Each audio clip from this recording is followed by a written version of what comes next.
And then what is this?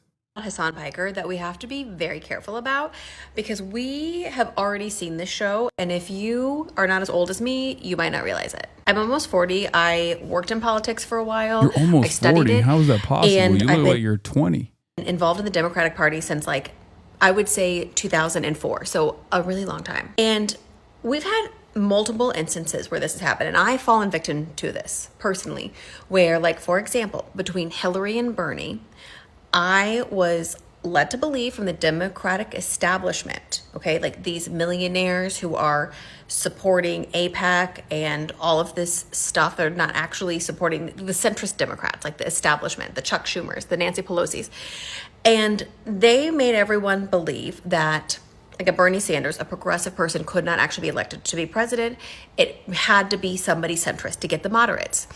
I believe that just, honestly, maybe at the time it needed to happen that way, but we got Hillary, and I'm a Hillary supporter, over Bernie. Everyone I know preferred Bernie's policies, but so many of my friends were in my camp of like, I'm pro Hillary. Bro, I'm telling you right now, this is a very commonplace experience. Stop saying you, dumbasses. Shut up. This is an incredibly commonplace experience amongst like a lot of educated, relatively well-off white women that went from, as lifelong Democrats, went from being pro-Hillary Clinton in 2016 and thinking like, oh my God, Bernie is this reactionary force, or Bernie is this like misogynistic force and his fans are bad, and he's wrong for the country, wrong direction in the country, to basically recognizing that Bernie Sanders was right and the politics that he represents was totally what was necessary to not only defeat Donald Trump, but also to bring about much needed changes in this country.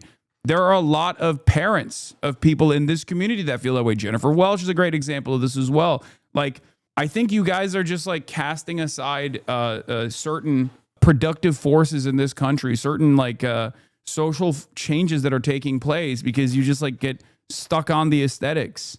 Hillary, mostly just because we thought she had more electability. And now we have Hassan Piker coming out and like calling this out, and we're seeing this war of like the Democratic establishment towards him, and that can't happen. We cannot let that happen. Because at the end of the day, these centrist candidates don't do what we need. We need somebody actually progressive, like a Bernie, like a Mamdani, to actually move the needle. And we have to stop letting the Democratic establishment, the Chuck Schumers and Nancy Pelosi's, these old billionaires and millionaires dictate it. Like, we have to get away from that as Democrats, and we can't let this like break us up before the midterm, and especially not as we're starting to gear up for 2028.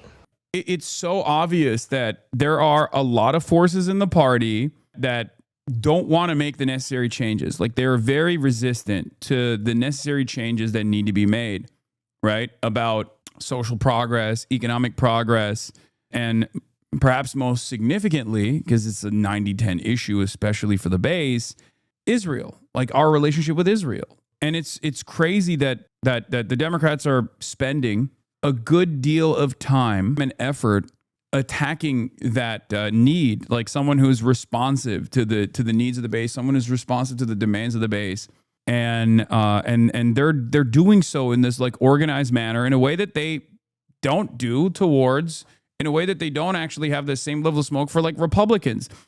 It's this weird mealy-mouthed like response that they have for MAGA voters and Republican voters, where they're like, we got to expand the tent to those guys, and we all know those guys are a cult. There are a lot of voters out there who you can win over, a lot of independents who you can win over through a comprehensive agenda that people can associate with policy prescriptions that seek to address all of the economic pressures that everyday Americans, ordinary Americans experience. And instead of doing that, they're like, no, we got to get these MAGA cultists on board. And how do we get them on board? By being more moderate on social issues, leaning to the right on social issues. Well, that fails every single time. So you're basically just saying like you want the Democrats to consistently lose to the Republicans because you don't care if the Republicans win. You might act like you care. You might act like it hurts you. It hurts your feelings or whatever. But like you clearly don't care.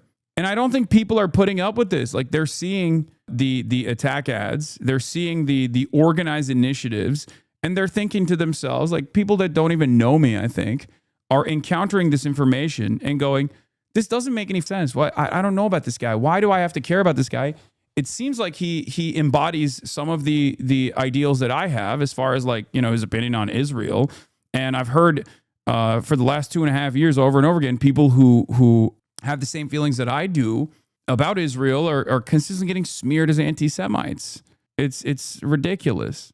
All right, this is the last video I'm going to show you, and then we're going to get to situation monitor. We're going to get to Iran. A lot of things about Hassan.